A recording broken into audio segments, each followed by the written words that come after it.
Tanto que a hora que eles converteram minha prisão de temporária para preventiva, os agentes da delegacia pegaram os celulares e começaram a soltar fogos de artifício e comemorar lá dentro. Parecia que o Brasil tinha ganhado a Copa e que eles tinham pego o Marcola do PCC, entendeu? No segundo dia que eu tava preso, eu descobri que minha mulher tava grávida da minha segunda filha.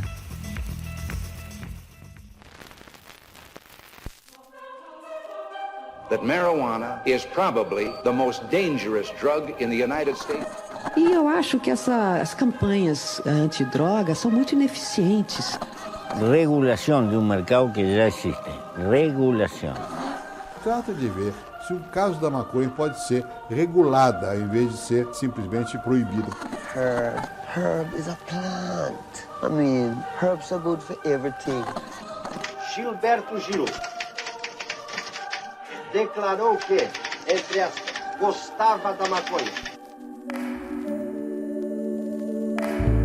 Olá, olá! Eu sou a Anitta Crepe e esse é o Cannabis Hoje Pode, o podcast que te deixa por dentro do que realmente importa com análise e contexto. São conversas sobre os rumos do setor, empreendedorismo, inovação, além dos bastidores da cena, com os especialistas que mantêm esse universo aceso. Aqui você escuta coisas que não ouve em nenhum outro lugar. Fica comigo que eu já volto.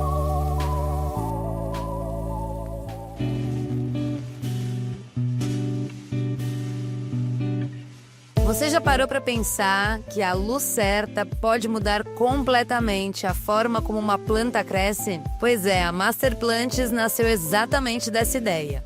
Transformar conhecimento técnico em soluções reais para o seu cultivo. A empresa desenvolve e fornece tecnologias em iluminação e kits para quem cultiva, aplicados tanto a cannabis medicinal quanto a diferentes segmentos do agro, atendendo produtores, pesquisadores e projetos profissionais em todo o país, sempre com foco em eficiência, desempenho e resultado na prática. A Master Plantes usa ciência, engenharia e experiência de campo para ajudar os produtores a crescerem mais, com controle, qualidade e previsibilidade. Na Master, luz não é só energia, é estratégia, produtividade e evolução do cultivo. Acesse masterplants.com.br e conheça a solução ideal para o seu cultivo.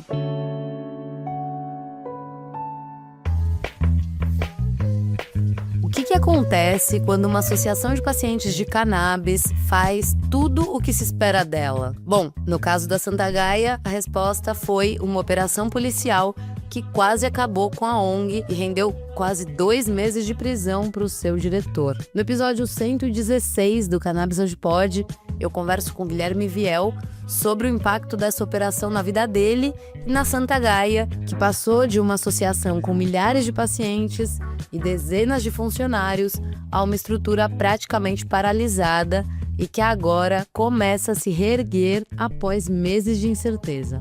Vem com a gente para entender os limites de um sistema que tem 2 pesos e 2 medidas para uma mesma planta. Guilherme Viel, seja muito bem-vindo ao Cannabis Hoje Pode. Obrigado, Anitta. Obrigado.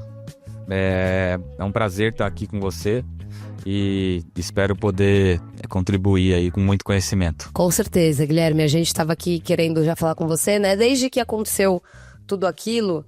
E justamente para começar, e para as pessoas que porventura ainda não conhecem a Santa Gaia ou o caso em si, eu queria que você fizesse um resumo, né, sobre o que aconteceu na invasão da polícia à Santa Gaia em outubro do ano passado. Então, a Santa Gaia, para começar, ela tem 3 anos de vida hoje, né? Ela foi fundada em abril de 2023, né? E uma coisa que a gente sempre prezou foi pela transparência, né, do trabalho. Então, foi algo que a gente nunca fez de forma secreta na cidade, né? Logo que eu comecei, eu fui à Câmara dos Vereadores, pedi a tribuna livre, falei sobre todo o trabalho da associação, né? A gente já promoveu alguns cursos aqui na cidade também a respeito da cannabis. Então, só para mostrar que nunca foi nada escondido, né? A maioria dos médicos da cidade são médicos prescritores, né? Conhecem o nosso trabalho, mandam pacientes para a gente diariamente, né? Então era algo que era bem conhecido, né? Eu tô falando isso para vocês entenderem o contexto depois do que aconteceu, né? E assim tem que ser, né? Assim, essa prática de, ao abrir uma associação de pacientes, ir na polícia, fazer lá um registro, ó, estamos em atividade, né? Exato. Fazer né, a lei da boa vizinhança é uma coisa que toda associação, se não faz, deveria fazer. E aí você tava lá certinho, e aí? A micropolítica que fala, ia na prefeitura, né? A gente estava fazendo doações mensais para asilo, fazendo toda a parte social e tal, né? E aí, tentando, trabalhando todo esse tempo, com mais de 9.000 pacientes cadastrados, atendendo o Brasil inteiro, mandando remédio para muita gente. No dia 16, eu tinha acabado de chegar na associação com equipamentos novos que a gente tinha comprado para melhorar o laboratório, que a gente está em constante evolução, né? E aí a gente recebeu uma batida no portão e era a Polícia Civil, né? Polícia, eu falei, tá bom, tô indo aí abrir. Né? Como é um lugar grande, né? Não deu tempo de eu chegar do cultivo lá do fundo até a porta de entrada, né? Então eles logo arrombaram o portão, né? E aí eles entraram com uma força desproporcional. Eles estavam munidos de metralhadora, colete à prova de balas. Parecia que eles estavam invadindo um complexo realmente de fábrica de entorpecente, etc, né? Então, mesmo com todo esse contexto, mesmo com a gente sendo conhecido na cidade, mesmo todo mundo sabendo que a gente estava fazendo remédio, o delegado fez questão de entrar com toda a força que ele entrou. Tem até um vídeo que ficou famoso, né, que ele fez, e que ele colocou até música no fundo, né? Então ele botou trilha sonora, porque ele quis mesmo fazer uma operação de filme. Não, e assim, esse vídeo ele viralizou. Só que viralizou assim, com a galera metendo pau nele, dizendo, cara, como é que você tem coragem de chegar com essa banca numa associação de paciente? Ele tentou fazer uma coisa para se autopromover, né? Porque até onde a gente sabe, ele é pré-candidato a deputado, algo assim, né? Então ele já foi prefeito de uma cidade próxima aqui, então ele é político. E ele é aquele cara que fica toda semana indo numa boca de fumo pegar um moleque com 3 paranguinhas e R$100 no bolso e falar que tá combatendo o tráfico, sabe? Assim, sei, então, bem com a esse gente tipo, ali, ele achou que ele fosse ter uma repercussão positiva dessa forma, que ele fosse bater e que a população fosse ficar do lado dele. Só que aconteceu justamente o contrário. Esse vídeo virou completamente contra ele, né? Porque toda a população entrou nos comentários, começou a detonar ele, e aí começaram a fazer mais vídeos falando bem da gente. Aí começou a surgir a força política, teve deputado, né? Teve deputado federal, teve o Suplicy também que falou da gente, a Érica, o Caio França, o Paulo Teixeira, que é o ministro do Desenvolvimento da Agricultura Familiar, né? Então repercutiu. E aí acabou que chegou para ele de cima para baixo uma ordem primeiro para ele tirar o vídeo do ar. O delegado da seccional já carcou ele, mandou ele tirar, né? Então, só que ao tirar, ele tirou do perfil dele, mas o vídeo continuou correndo, né, nas redes sociais, no WhatsApp, mostrando a atrocidade que ele tinha feito. Então as pessoas continuavam compartilhando e descendo a lenha no trabalho da polícia. Tinha um ou outro ali nos comentários que estava bem perdido, bem descontextualizado, né? Que acaba, né, apoiando o que a polícia fez. Mas era de 100 comentários, tinha 1, 2, assim, né? Positivos pro lado do delegado. E aí, então, tá. Eles entraram, fizeram essas atrocidades, destruíram coisas e tal, e ainda levaram você, é isso? Exato. Eles arrancaram 450 pés, que a gente tinha acabado de colher, então a gente tinha feito replantio. Eles arrancaram tudo, destruíram todo o nosso cultivo de CBD, que a gente tem um indoor que é só CBD, sem THC, né? Não quiseram saber de nenhum tipo de documentação, habeas corpus individual que a gente tinha na época para proteger, né? Destruíram tudo, levaram todos os equipamentos e lacraram no laboratório. E me levaram, né? Aí fui para a delegacia, crente que eu conseguiria ser liberado na audiência de custódia, porque a gente sempre vê, né, no cenário nacional acontecer isso, e o juiz, logo que pega o caso, percebe que não se trata de tráfico, né, e aí a gente responde em liberdade. Mas no meu Você caso... foi preso nesse momento sob acusação de tráfico de drogas e crime contra a saúde pública, não foi isso? Na verdade, tráfico de drogas e falsificação de medicamento. Na verdade, a falsificação caiu para cima da farmacêutica responsável da nossa associação, que é a Camila Baggio, porque é ela que assina toda a responsabilidade técnica, né? Só para você ter noção, a gente tinha lá dentro 2 farmacêuticas, uma biomédica e mais 2 assistentes de laboratório, trabalhando com garantia de qualidade, com controle de qualidade, né? Então a gente tinha uma equipe completa ali para poder entregar o melhor, né? E tipo, na hora que ele entrou, ele não quis nem saber de quem estava lá, se era profissional, se tinha documento, se estava documentado, se tinha sistema, nada. Ele entrou para quebrar.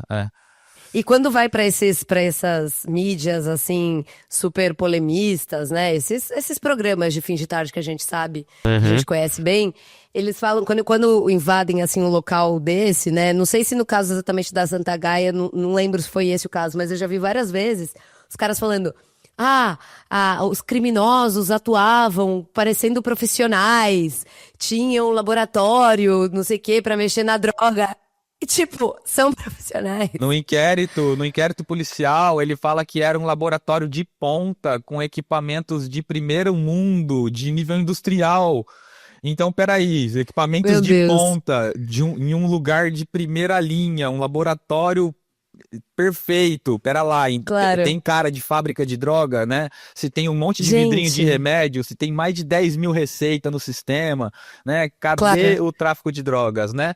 E assim, tipo, eles entram numa farmacêutica, aqui eles estão manipulando droga, e aí a farmacêutica, sim, exatamente. Daqui sai pra vender na drogaria. Exato, inclusive. Então assim, expliquei pra ele que as flores iam fazer o óleo, que a trima ia fazer a pomada, e que essa sala era assim, era assado e tal, mas sabe aquele cara que entrou por um lado e saiu pelo outro, e ele simplesmente não quis, ele não quis ser mais compreensivo, ele não quis ser mais legal, né? Eu não fui maltratado, não fui violentado, mas eu fiquei algemado o tempo todo, né? Eu tinha na hora lá 25 funcionários, ficou todo mundo em estado de choque, mas logo eu já falei pro delegado, falei, cara, é tudo funcionário, libera todo mundo, e me leva pra delegacia que lá a gente esclarece, né? E vem cá, essa ação deles foi baseada em denúncia? Sim, um vizinho da associação aqui, a nossa associação fica no meio da cidade, a gente tem uma estufa fechada aqui para tentar ter o máximo de controle possível, principalmente do cheiro, mas você sabe que no final da floração a cannabis, ela tem um aroma que vai longe, né? Característico. Isso, e assim, não é algo que incomoda, mas quando a pessoa tem um preconceito dentro dela, aquele cheiro é cheiro de maconha para ela, então é cheiro de droga e ela acha que aquilo tá fazendo mal para ela e tal, enfim. Mesmo não era o cheiro do laboratório, não era o cheiro do extrato processado, era o cheiro da flor, né? Então, um vizinho foi reclamar, só que em vez dele vir reclamar com a gente, ou ir na delegacia aqui, ou fazer alguma coisa aqui na cidade, ele colocou uma denúncia no MPF, no Ministério Público Federal. E aí a gente foi investigado pela polícia do Ministério Público, e aí veio uma ordem de uma juíza de outra cidade, aqui de perto, que era de Araçatuba, né? Ela que manda a ordem pro delegado aqui de Lins cumprir, né? Ela deu a ordem de destruição, né? Então assim, ele cumpriu o que ela mandou, mas ele não precisava ter feito dessa forma, ele podia ter ido lá, ele podia ter lacrado o estabelecimento, ele podia ter fechado tudo, falado, tá tudo, vocês não têm documento para trabalhar, nós vamos interditar vocês e tal, mas não, eles entraram lá com vários agentes armados, guarda municipal, tinha pelo menos uns 20 agentes lá dentro, andando dentro do laboratório, sujando tudo, abrindo as coisas, sabe, contaminando tudo, então assim, não precisava ter sido dessa maneira, ele podia ter sido um pouco mais humano, né? Um pouco mais compreensivo, que ali era um trabalho que estava ajudando as pessoas, né? Então... Claro, e tem uma coisa também que assim, você acabou ficando preso, você falou, né, que você esperava sair na audiência de custódia no dia seguinte e não rolou. Por que não rolou? Porque, afinal de contas, você acabou ficando preso quase 2 meses E rolou até um Isso, boato, é. assim, né? De que, opa, peraí, se é tanto tempo assim é porque tinha realmente um fundo de verdade nessa denúncia. Então, conta pra gente. A denúncia em si era do cheiro, tá? Nunca teve denúncia de nada além disso. A nossa ONG nunca vendeu inflorescência, é algo muito comum hoje a associação vender flor, a maioria está vendendo, né? A Exato. gente não foi autorizado a fornecer pelo jurídico, né? Agora depois de tudo que aconteceu, muito menos ainda. Então eram boatos mesmo de que a associação vendia inflorescências, mas caiu por terra. Ninguém conseguiu encontrar nenhum registro e nenhuma prova de que a gente fazia isso. E a gente realmente não faz, né? Então o que aconteceu? Por que demorou? Primeiro, audiência de custódia. Pegamos um juiz extremamente conservador, né? Um juiz que tudo que o delegado falou, ele acatou. Então, mesmo explicando toda a história para ele, não teve conversa, né? O delegado, ele fez de tudo para colocar todos os pelos em ovo que ele pudesse ali para justamente forçar a minha prisão. Tanto que a hora que eles converteram minha prisão de temporária para preventiva, os agentes da delegacia pegaram os celulares e começaram a soltar fogos de artifício e comemorar lá dentro. Parecia que o Brasil tinha ganhado a Copa e que eles tinham pego o Marcola do PCC, entendeu? E tipo assim, cara, qual que é o sentido disso? Depois de tudo que foi Claro. explicado, os caras comemorando porque a minha prisão tinha sido convertida em preventiva, né? Teve uma manifestação pública na frente da delegacia de pacientes, funcionários, etc, né? Então o pessoal fez um puta barulho lá na frente, mas nada disso comoveu, nada disso resolveu. Eu passei 2 dias na cela da delegacia, que eles chamam de corró, né? Que é uma jaula, literalmente, fedorenta. E depois eu fui transferido para um presídio em Álvaro de Carvalho, né? Penitenciária mesmo, era CDT, mas agora é penitenciária mesmo. E eu fiquei lá por 15 dias. 15 dias, passando por período de adaptação e etc, sendo tratado de vagabundo, bandido, né? É o jeito que eles tratam a gente. Mesmo sem saber, nem quer saber sua história, por que você tá preso, você é bandido, você tá preso, você é vagabundo. E aí depois, graças a Deus, eu consegui uma transferência para o CR aqui de Lins, que é aqui na cidade, para ficar mais fácil para me visitar. E aí eu cumpri 45 dias no CR aqui, foram 58 dias no total de prisão, né? Por que demorou tanto para sair? Logo que eu fui preso, 2 dias depois, saiu o HC da associação, o HC coletivo. Porque o Inacreditável. HC, ele já estava correndo, Em só que andamento, claro. o juiz que estava com ele falou que a gente não estava correndo risco nenhum de coação. Ninguém ameaçou vocês, não tem por que eu dar esse HC. Aí no momento que eu fui preso, ele deu. Só que, Ah, tá. entendeu? Aí a gente sofreu coação, então agora eu tomo o HC para vocês. Só que o HC liberou a ONG, liberou a produção, mas não me soltou. Não me soltou, né? Então ficou todo mundo sem entender. Porra, saiu o habeas corpus da Santa Gaia e o Guilherme continua preso, né? Aí Claro. o pessoal cria mais boatos ainda. O Guilherme devia estar fazendo alguma coisa errada e tal.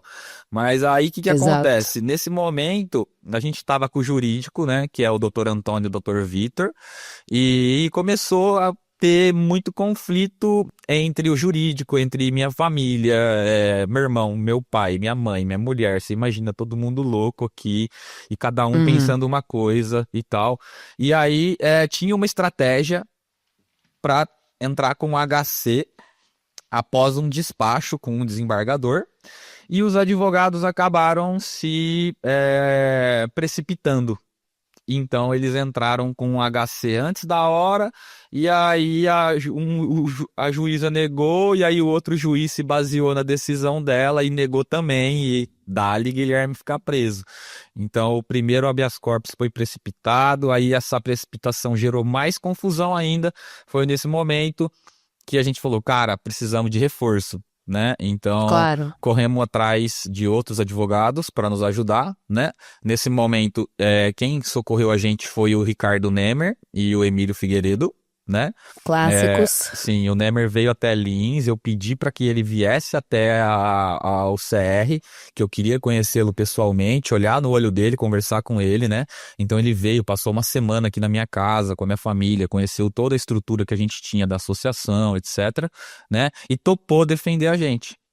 E aí o Nemer, com as estratégias que eles bolaram lá, eles conseguiram me tirar em cima de um conflito de competência, aonde a gente diz que a justiça estadual é incompetente para julgar essa ação porque envolve a Anvisa, que é um órgão federal. E então a gente tirou e anulou toda a ação policial que aconteceu na esfera estadual e jogou para a vara federal. Tá? Na vara que a gente já tinha desde abril um processo civil correndo. Então a Santa Gaia lá em abril do ano passado já tinha entrado com a judicialização, mostrando toda a lista de pacientes, os POPs e tal, que é a ação que as associações movem perante a Anvisa pedindo autorização para trabalhar enquanto a legislação realmente não clareia, vamos dizer assim. E aí nós ganhamos essa ação civil também, né? Então hoje nós temos uma liminar na esfera civil, né? Ela já é definitiva, foi votada em plenário pelos 3 desembargadores. Então a Santa Gaia hoje tem essa ação civil que permite ela trabalhar. Então, tinha um HC, esse HC era limitado, foi o que liberou a associação no começo, mas a gente não voltou. Esse HC depois caiu, tá? Aí veio o conflito de competência. Com o conflito de competência, a gente entrou com o HC lá no STJ, e aí o desembargador, o ministro do STJ, me soltou com esse HC do conflito de competência. Porém, eu saí... Meu Deus, que história, não, hein? Eu saí, a ONG ainda tinha o HC, só que ela só podia atender 100 pacientes, de 9 mil. Veja bem, como que uma associação sobrevive, né? Como é que paga salário de funcionário? Não sobrevive, né? Então a gente tinha 45 funcionários na época da abatida e hoje a gente tem 14, só para você entender que a gente teve que demitir 30 pessoas. Eu vou entrar nos detalhes da associação logo mais, mas agora eu quero muito me ater à sua experiência como pessoa que estava lá nessa situação distópica quase. Certo, assim. Cara, então beleza, aí seguindo, né, lá dentro, você fica completamente isolado de tudo, então você não sabe as notícias direito, o advogado te visita uma vez por semana ali para te dar um parecer de como estão acontecendo as coisas, mas a justiça é meio lenta, era fim de ano, tava chegando Natal, recesso jurídico e tudo, e aí eu falei, puta cara, vou passar Natal, Ano Novo, Carnaval, e pra piorar, Anitta, no segundo dia que eu tava preso, eu descobri que minha mulher tava grávida da minha segunda filha. Essa história é, assim, inacreditável, né? Descobri dentro da cadeia. Dentro da cadeia. Porque você é diretor de uma associação de pacientes. Exato. Né? Não é que... como é que foi isso, assim? Ela descobriu e foi te contar. Não, não foi nem ela, porque eu fiquei 20 dias sem ver ninguém da minha família. No começo, até você fazer a carteirinha para eles poderem te visitar, você fica sem receber nada lá dentro, você fica vivendo das coisas que os outros te dão, né? E da comida da penitenciária, né? Então eu perdi 5 quilos, né, nesse tempo. Tive que tomar vários remédios tarja preta para poder aguentar o tédio lá dentro. Eu não podia tomar óleo de cannabis, eles não deixaram entrar com óleo de CBD, de nada, né? Então tive que entrar com uns remédios brabo mesmo. E assim, lá dentro você fica ilhado, cara. Aí a advogada chegou para mim e falou: tem uma notícia boa para você. Qual? A Carol tá grávida. Naquela hora você não sabe se você ri, se você chora, porque você fala, cara, eu tô preso. Eu já não sei se eu vou nem acompanhar meu filho, que já tem 2 anos, que se eu vou conseguir acompanhar a infância dele, que eu não sei quanto tempo eu vou ficar aqui. Agora, não vou poder ver minha filha nascer, cara, tipo, é uns pesos assim, que se fala, velho, que eu fui fazer da minha vida, cara, né? Onde eu fui me meter. E aí ali dentro você escuta muita história. Ah, por que você foi preso? Ah, eu fui preso porque eu tava na biqueira com 50 gramas de maconha. Ah, eu tava com 1 quilo de maconha. Ah, quanto tempo você pegou? Ah, eu peguei 3 anos. Ah, peguei 5 anos. Aí eu olhava e falava, porra, fui pego com 80 quilos de maconha dentro de um laboratório com 450 pés. Né? E tal, e resina e etc. Porra, velho, eu vou apodrecer aqui dentro, não vou sair daqui nunca mais. É que o contexto é totalmente diferente, mas se você for se comparar, porque eu tô sendo acusado de tráfico, então se você pegar tudo que tem ali pra me acusar de tráfico, que é a quantidade de maconha que tinha, os pés e etc, e for comparar com os outros meninos que estão presos ali, você fala, eu não vou sair nunca mais, velho. E o que pega, o que mais pegava pra mim era isso, porque eu sou extremamente hiperativo, sou ansioso, por isso que eu comecei, a minha história com a cannabis começa aí, ansiedade, depressão e tal. E então assim, cara, você fica lá dentro pensando quanto tempo você vai ficar lá, a hora não passa, não tem nada pra fazer, você fica olhando pro teto o dia inteiro, né? Tipo, na penitenciária não tinha um livro pra eu ler, não tinha nada, cara. Então é uma situação assim que você fica no limbo. E aí você fica, será que meu irmão vai ser preso também, porque ele trabalhava comigo? Será que minha mulher vai ser presa? Minha mãe era enfermeira da associação, né? Meu pai era o faz tudo. Será que vai vir mais gente? Aí a advogada vinha e falava, Rose, será que tem mais alguém que vai ser preso? Pelo amor de Deus, o que o Antônio e o Vitor estão falando, tal? Né, porque nessa a gente tinha o Antônio e o Vitor, que são de Franca, né, o Nemer não tinha entrado ainda, e tinha a Rose, que é uma advogada de Lins, que fazia o meio de campo aqui, que era mais fácil para ela me visitar, etc e tal. Então eu falava, cara, eu não tenho noção como é que tá lá fora, a investigação tá continuando, eles encontraram alguma coisa para incriminar, e na verdade tudo que eles encontraram foram registros do nosso trabalho, porque a gente documenta tudo que a gente faz, cada grama de resina que a gente usa, cada óleo que a gente produz, e tudo isso que eles encontraram que era para estar ao nosso favor, comprovando a nossa seriedade, eles tentam de alguma forma transformar, desvirtuar e colocar como mais um crime que você estava cometendo, certo? Então, assim, os primeiros 15 dias ali na penitenciária, a ficha ainda não tinha caído. Eu estava tomando 6 miligramas de alprazolam por dia, 2 miligramas a cada 8 horas. É um remédio que as pessoas tomam 0,25 e capota. Eu tomava 2 miligramas para ficar de boa, né? Então você imagina como que tava essa carga, depois para desmamar isso, foi um trabalhão, né? E aí eu fui transferido para o CR, aonde é um lugar melhor, aonde era mais fácil para minha família me visitar, onde a gente é mais bem tratado, né? A alimentação é diferente, etc. É um outro tipo de prisão, de cárcere, mas também não deixa de ser a prisão, porque você não pode sair, você não tem acesso às pessoas, etc e tal, né? E quando eu cheguei ali, o meu remédio tinha acabado e não tinha enfermeira na casa no fim de semana.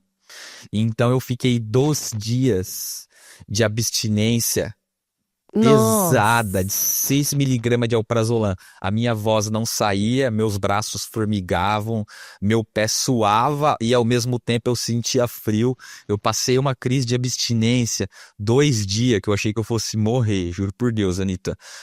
Foi o pior sábado e domingo da minha vida. Eu com outros 5 pessoas numa cela, não podia sair, né? Não tinha para quem pedir socorro.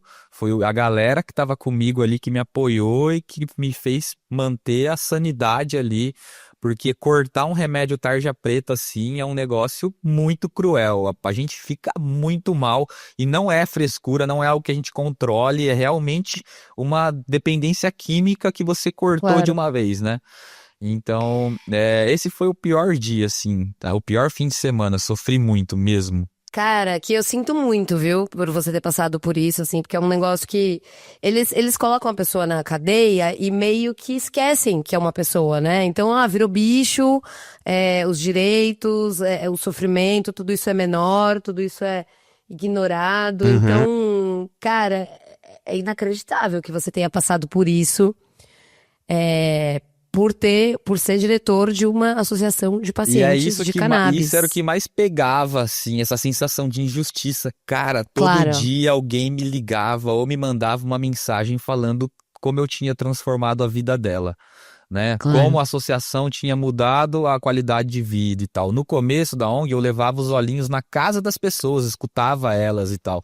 Então, você pensar todo esse bem que você fez e toda essa energia positiva que você estava conseguindo trazer de volta para você, porque você estava entregando ela para as pessoas, e aí de repente você está num lugar ali sendo penalizado. Na minha cabeça, penalizado por fazer o bem, porque se o meu Claro. crime foi ter 450 pés de maconha lá sem autorização, né? Mas e todo o resto do trabalho que estava sendo feito? E toda a estrutura que a gente tinha ali para mostrar que era um trabalho sério? Então, essa sensação de injustiça me pegou absolutamente todos os dias ali dentro, né? Foi muito difícil. Olhando para trás e falando, foram só 2 meses, cadeia de poeta, tem gente que fala, né?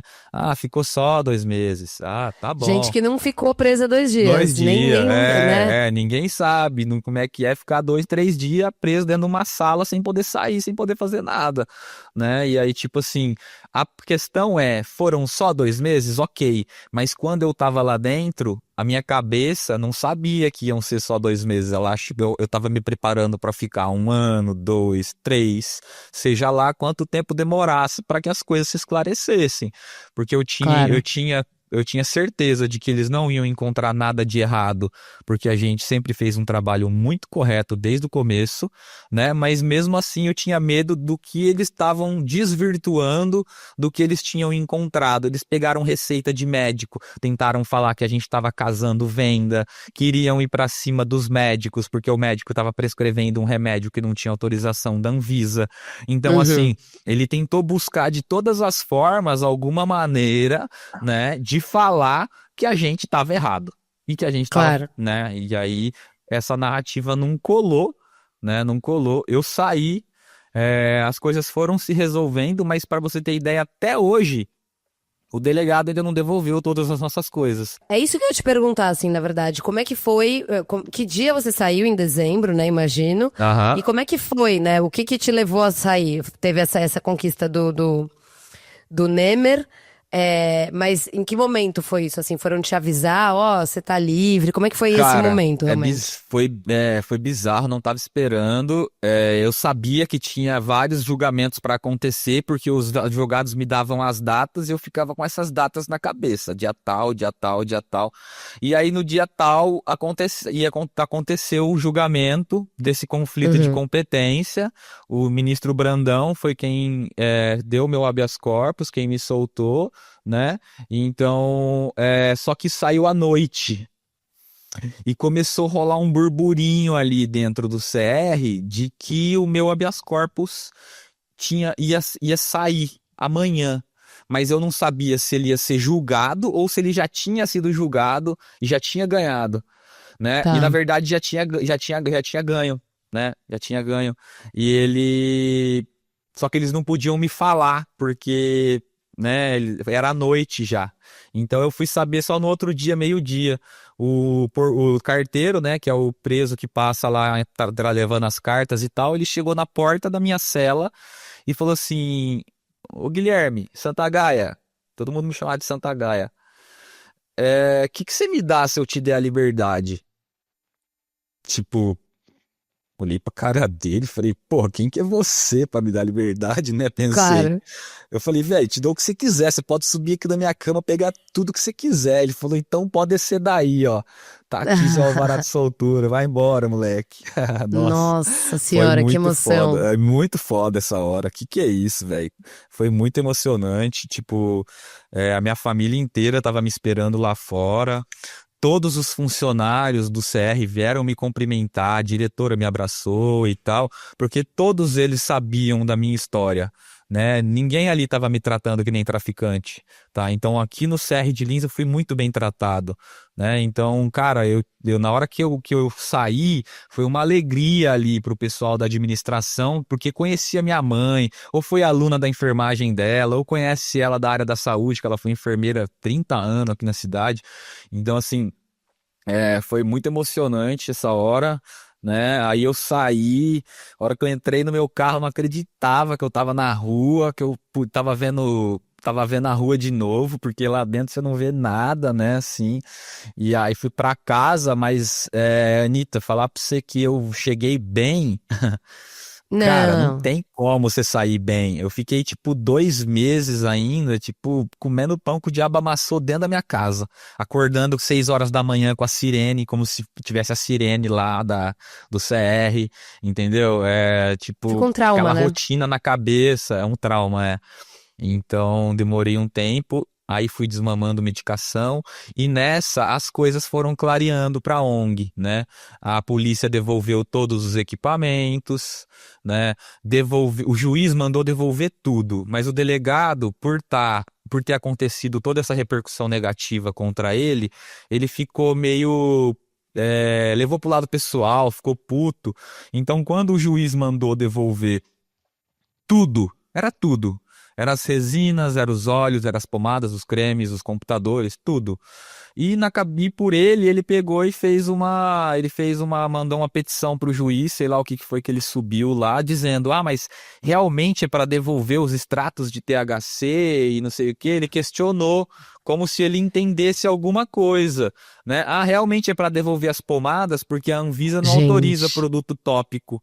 E aí nessa, o juiz, que também era esse juiz conservador, que é o responsável pelo caso, entrou totalmente na do delegado. E aí mudou e falou, então devolve só os óleos e os equipamentos. Então devolveram os óleos, os equipamentos, mas eu tenho lá na delegacia 10 quilos de resina de CBD puro, que eu podia estar fazendo remédio para um monte de gente, que a maioria dos pacientes sociais nós usa CBD de graça aqui, né? Vários quilos de resina de THC, né, para fazer os óleos e as pomadas, etc. Mais de 200 frascos de pomada, mais de 200 frascos de creme, né? Supositório, que a gente faz o supositório intravaginal para endometriose, tá tudo preso lá o supositório. O supositório nem tem efeito psicoativo, né? Então, assim, ainda o negócio, a associação tá funcionando, nós já voltamos a atender, estamos produzindo, estamos plantando, mas ainda estamos com um monte de coisa enroscada na delegacia, porque o cara simplesmente ele resolveu que quer Pequenos devolver. poderes, né? Delegado de cidade pequena, que é meio que Velho Oeste, parece, né? Veio a ordem do Totalmente. juiz, o delegado questionou a ordem do juiz. Fala, cara, só aqui mesmo, né? Com essas injustiças, a gente vai pro intervalinho e daqui a pouco a gente volta com o Guilherme.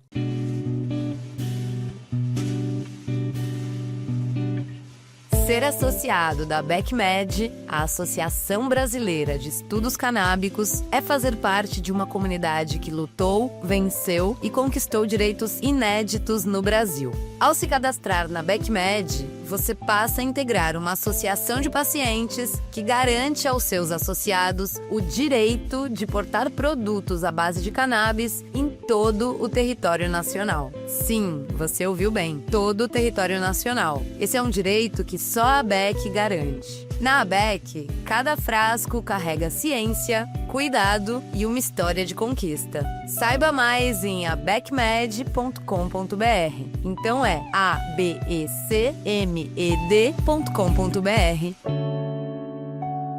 Estamos de volta com Guilherme Viel, diretor da Associação de Pacientes Santa Gaia, que fala pela primeira vez depois de passar quase 2 meses na prisão.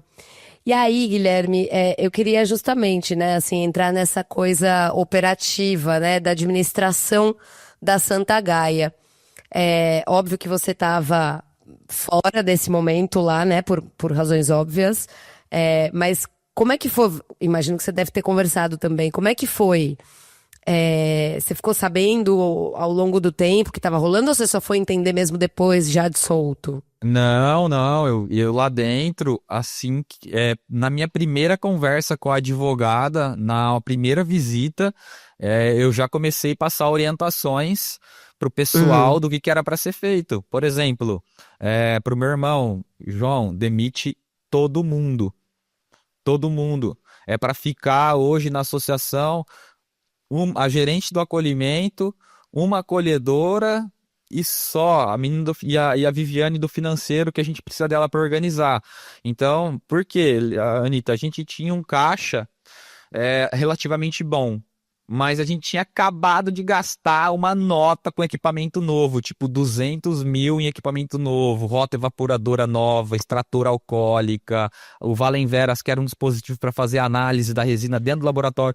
Então a gente estava meio que... Esse Valenveras é incrível, é um negócio de um cara aqui da Catalunha, é um negócio que tem poucos no mundo. Isso, a gente tinha acabado de comprar tinha chego já, pago os impostos, tudo certinho, né? E aí eu falei, cara, pegaram a gente na pior hora, porque agora a gente tem que pagar acerto trabalhista de 30 e tantos funcionários, porque a maioria do pessoal era registrado, tá? Tinham alguns que ainda estavam em período de experiência, tem alguns que fazem regime de diária e tal, mas é muita gente para mandar embora, é muito acerto trabalhista, é muito imposto. Então, eu não podia postergar isso, porque mais um mês era mais um salário e a ONG estava parada de trabalhar, não podia fornecer nada para ninguém, entende? Então, assim, Claro. a gente começou a cortar custo, cortar tudo. Ó, nós vamos fechar a clínica, dispensa fisioterapeuta, psicólogo, nutricionista, fono, a gente tinha tudo isso de graça, né, para os pacientes aqui. O paciente tinha uma clínica multidisciplinar ali que ele ia lá, ele recebia atendimento completo se ele quisesse, sem pagar nada, né? Então mandamos todos os profissionais embora, fechamos a clínica, mandamos todos os funcionários embora e as acolhedoras, durante o aviso prévio delas, a gente estava com 10 acolhedoras, elas foram direcionando os pacientes. Então, qual foi o primeiro desafio? Isso que eu ia te perguntar. Qual foi o fim desses 9 mil, né, associados? Para onde eles foram? Os pacientes sociais. Por quê? Porque quem pode comprar, simplesmente quem pode contribuir, vamos dizer assim, né? Não, que a gente não fala comprar, quem pode contribuir vai direto numa outra associação, leva a receita lá, faz a doação, pega o remédio dela. Mas e os 300, 400 pacientes que a gente tinha aqui que não paga nada? 100% social. Para onde ia? Que associação que ia topar vai aceitar isso? Atender esses pacientes de graça? A troco de quê, né? Então, assim...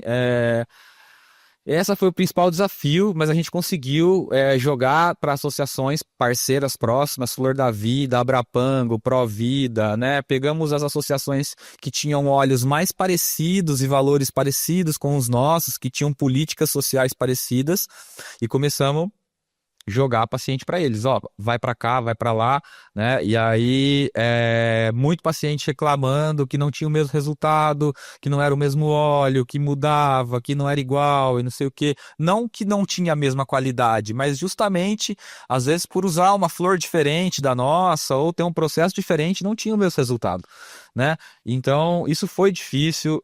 Depois desse direcionamento a gente teve que fazer a conversa com todos os médicos, a gente tinha muito médico prescrevendo, não teve que fazer todo esse meio de campo com o médico, explicar a situação. Olha, a gente está com o trabalho interrompido, tal. Foram 4 meses parado, né? Foram 4 meses parados, porque depois dos 2 que eu fiquei preso, ainda ficou mais 2 para o negócio voltar a funcionar, né? Então, fechamos a clínica, mandamos profissionais embora, mandamos as acolhedoras, mandamos o pessoal do cultivo embora. Demitimos todo mundo, pagamos as contas, ficamos devendo um monte e aí começamos a vender equipamento. Começamos a vender, o primeiro que a gente vendeu foi o Valenveras, eu nem usei.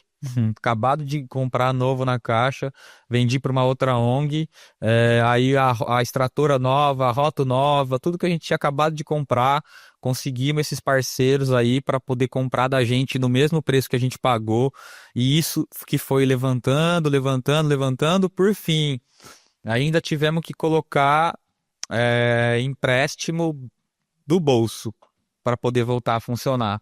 Era isso ou a gente não ia conseguir pagar tudo que a gente devia. A gente estava devendo 80 mil no correio, né?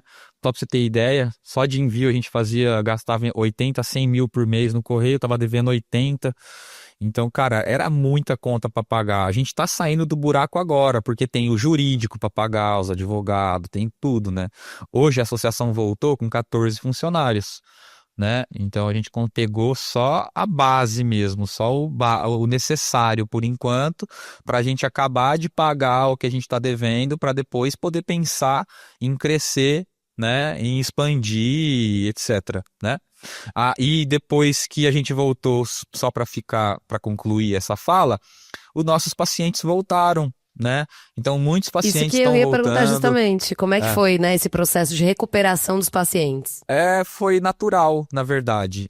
As ONGs parceiras que acolheram avisaram que a gente tinha voltado e deram a opção para eles de continuar o tratamento lá ou de voltar para Santa Gaia, né? Muitos pacientes já eram pacientes antigos e gostavam muito do nosso produto e então acabaram voltando por conta própria. Os médicos voltaram naturalmente. A maioria dos médicos deu um super apoio pra gente, ninguém virou as costas, né? Ninguém ficou com pulga atrás da orelha com a gente, porque sabia da seriedade do trabalho. Eu fazia reunião pessoalmente com todos os médicos antes deles começarem a atender aqui na ONG, né? Então todos me conheciam a índole do pessoal, conheciam a gente nas feiras, então voltaram naturalmente. Essa volta foi algo que surpreendeu, porque a gente pensou que a gente fosse voltar bem mais devagar. E logo no começo a gente já teve uma demanda muito legal, assim, de volta, né? Ficamos muito felizes, recebemos muita mensagem de agradecimento e de força, né? Por a gente ter voltado, porque juro que eu pensei em um momento em desistir, tá? Não tem como falar que não.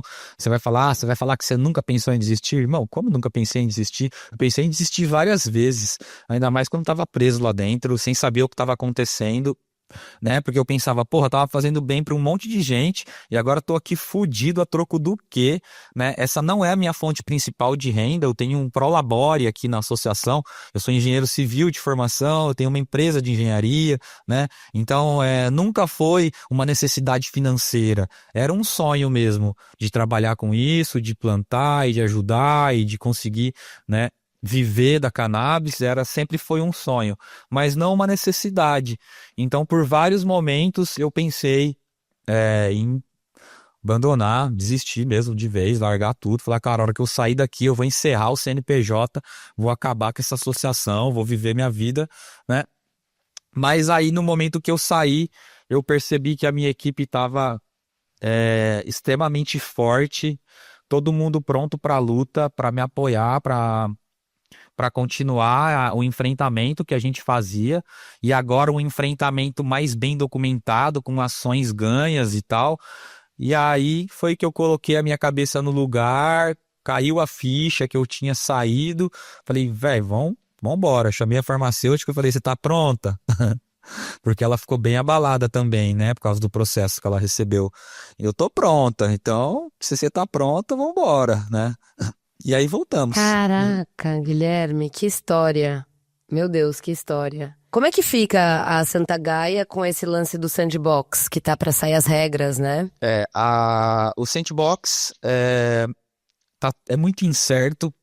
A gente tem vários esboços aí do que vai ser, né? A gente sabe mais ou menos o esqueleto dele, mas enquanto não sai o edital, a gente está de mão amarrada. E o que a gente está fazendo enquanto isso? Estamos acabando de revisar todos os POPs, tanto do cultivo como do laboratório, que são os procedimentos operacionais, né? Estamos acabando de revisar as fichas de produção, as fichas de registro, estamos melhorando o nosso sistema de rastreabilidade, onde a gente consegue rastrear todo o cultivo, da semente ou do clone até a colheita. Então, estamos trabalhando para deixar tudo redondinho, para na hora que sair o edital, a gente poder pegar essa informação, né, e tá colocando no formato que a Anvisa pede. Então a Santa Gaia tem a intenção de entrar no sandbox, é algo que a gente tá esperando ansiosamente. A gente não precisaria obrigatoriamente entrar depois que a gente ganhou essa liminar na esfera civil, mas como a gente sabe, essas decisões cíveis, elas podem cair a qualquer momento, né? Então, às vezes a gente fala, não, vamos continuar trabalhando e deixar o sandbox para depois, a hora que a legislação estiver pronta. Mas aí, se no meio do caminho cai a decisão civil que a gente tem, a gente fica desprotegido de novo. Então, mesmo com a decisão civil, né, mesmo com a autorização para trabalhar, a gente vai entrar no sandbox e vai se colocar à disposição da Anvisa para ser fiscalizado, que é algo que a gente se prepara desde o começo. A gente prepara a estrutura aqui para que na hora que a gente recebesse uma visita de um órgão fiscalizador, a gente poder mostrar com orgulho o que está acontecendo aqui, né? Olha, a gente construiu esse laboratório pensando nisso. Cada sala é uma parte do processo e tal. Então a gente, né, se preparou para isso todo esse tempo. Então a gente quer muito ser fiscalizado. Total. Hoje vocês estão com quantos associados? Hoje a associação, depois que voltou, já recebeu mais de 1.400 novos associados. Novos, que eu digo, novos cadastros. Ah, olha só. Certo? Porque os cadastros que já tinham, eles continuam. Eles vão se tornando inativos de acordo que a Receita vence. Mas ele não deixa de ser contabilizado como um associado. Porque se em qualquer momento ele voltar com uma receita válida, ele pode pegar o medicamento dele de novo. Claro, mas assim, pra gente ter uma ideia do tsunami que rolou, desses 9 mil que estavam cadastrados, não sei se quantos ativos, mas assim, em porcentagem, você tem uma ideia de quanto vocês deixaram de atender por conta dessa desestruturação por qual passaram, por conta dessa experiência? Eu vou te falar um número que vai ficar mais fácil de você entender. Antes de tudo acontecer, a gente fazia em torno de 100 envios por dia no correio, 100 caixinhas por correio, e mais umas 20 caixinhas na cidade. Tá? Hoje eu faço 30 a 40 caixinhas por dia no correio e faço umas 5 na cidade. Tá? Então eu tô entregando 30% do que eu entregava. Então vamos dizer aí que se a gente estava com 9 mil entregando 100 caixinhas por dia, né? Hoje eu posso dizer que eu tenho aí em torno de 3 mil pacientes ativos aí, tá? E entrego em torno de 40 caixinhas por dia. Nossa, Guilherme, agora deu para entender bem o tamanho, né, desse tsunami que passou aí, mas também dá para sacar que vocês estão se recuperando muito bem. E bom, antes de agradecer e tudo mais, a gente entrar aqui na emoção, eu quero ir com você para os quadros. Bora lá? Bora! Guilherme, eu queria saber assim, o que você acha, um assunto sobre o qual ninguém tá falando, mas deveria.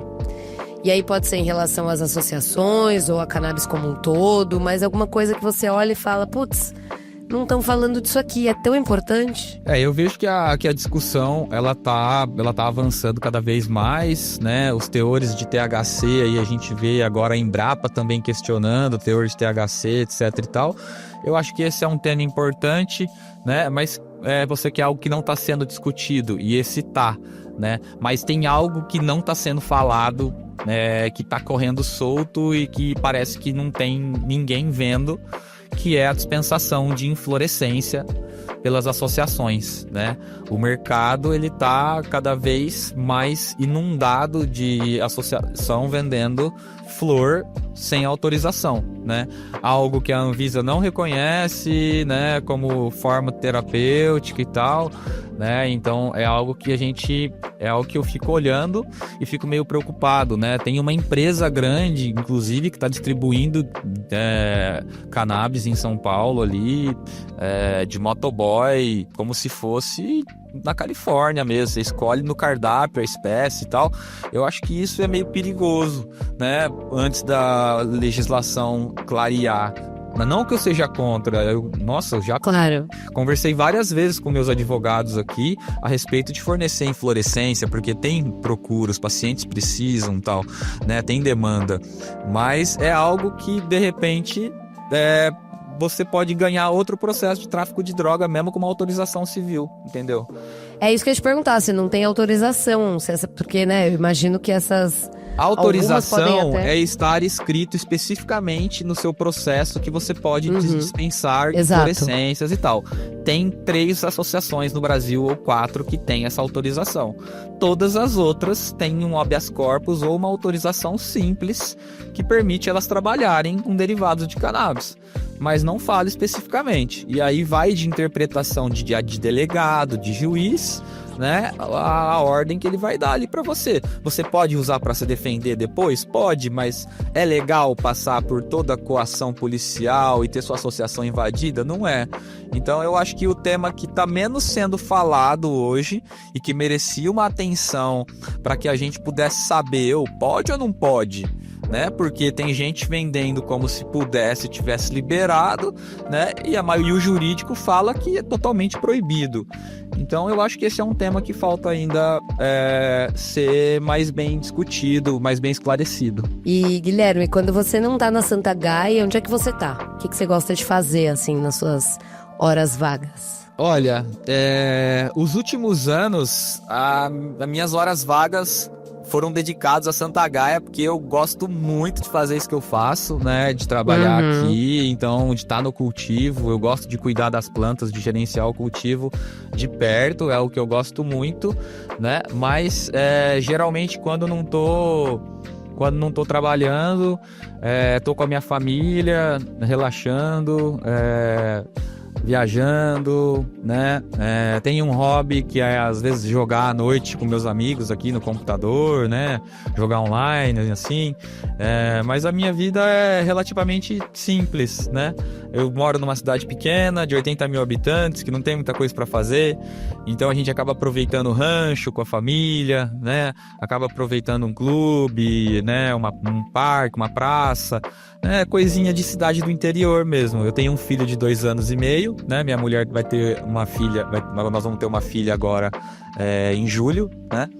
Então a minha vida é muito, muito pacata, muito tranquila, né? É o famoso feliz no simples. Exatamente. No básico, assim, no dia a dia mesmo. Não tem muitas aventuras e tal, até porque, né, a associação demanda um trabalhão. Pode crer. E agora o Cannabis Indica é um lugar onde a gente pede sugestão. Pode ser filme, uma pessoa, música, documentário, livro, enfim, alguma indicação sua sobre o universo da cannabis ou não. Pode ser alguma coisa também que esteja aí dentro do seu universo que você gostaria de sugerir para nossa audiência. Então, eu acho que é muito importante para entender esse contexto do universo medicinal e dessa proibição e tal. Tem um filme internacional que é um documentário que chama Correndo da Cura, né? Running from the Cure, que é o documentário sobre o Rick Simpson, que foi o que deu inclusive o nome aí ao óleo de cannabis, é o RSO, o Rick Simpson Oil, né?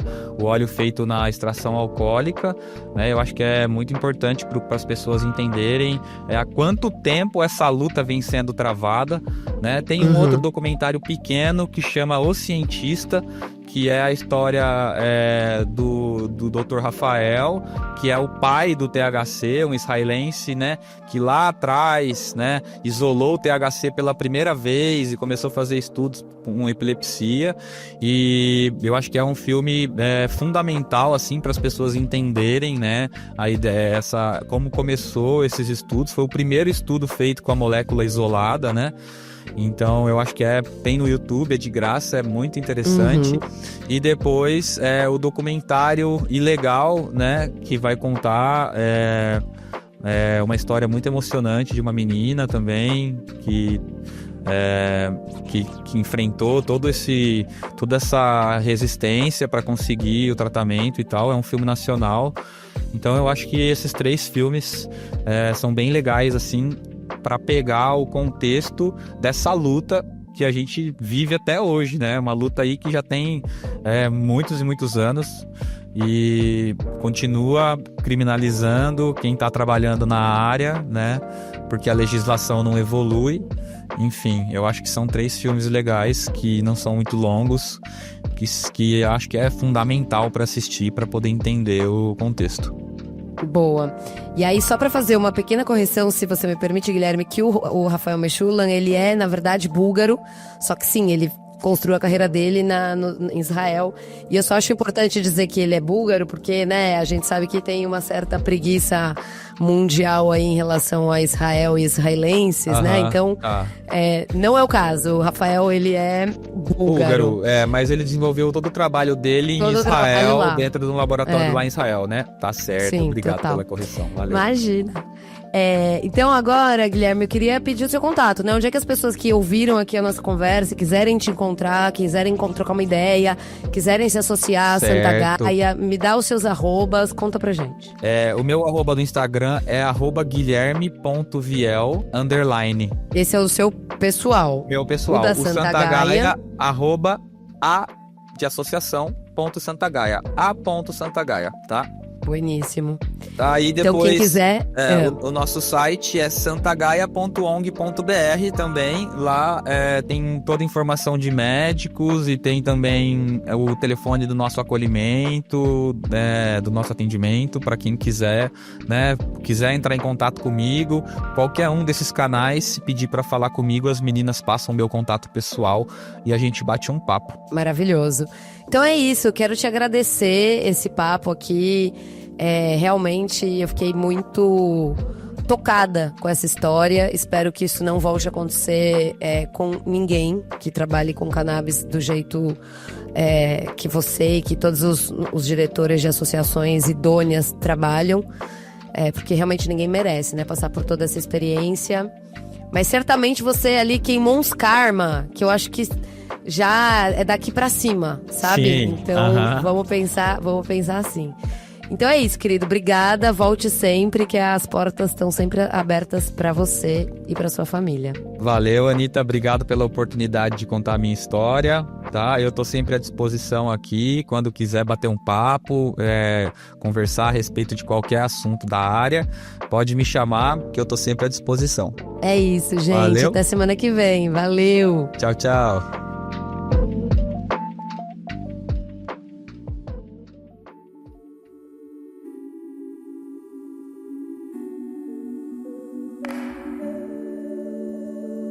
Graças a você que ficou com a gente até agora. A 5ª temporada do Cannabis Hoje Pode é apoiada pela BecMed, Master Plants, Bliss, USA Hemp e Aleda. Marcas que valorizam a comunicação responsável e o jornalismo de excelência como pilares para orientar o desenvolvimento do setor. Mas é claro que nada disso teria sentido se não fosse por você, caro ouvinte. Portanto, se você gostou, compartilhe o episódio nas suas redes e com as amizades. Isso realmente faz a diferença. E lembra de deixar um like, uma estrelinha, um comentário. Vai depender da plataforma em que você está ouvindo a gente. E se você quiser falar comigo, é só mandar um alô no cannabishoje@gmail.com ou enviar uma DM no @cannabishoje lá no Insta. O Cannabis Hoje Pode vai ao ar todas as terças-feiras com roteiro e apresentação de Anitta Crepe e produção da Leopoldo Electrical Group.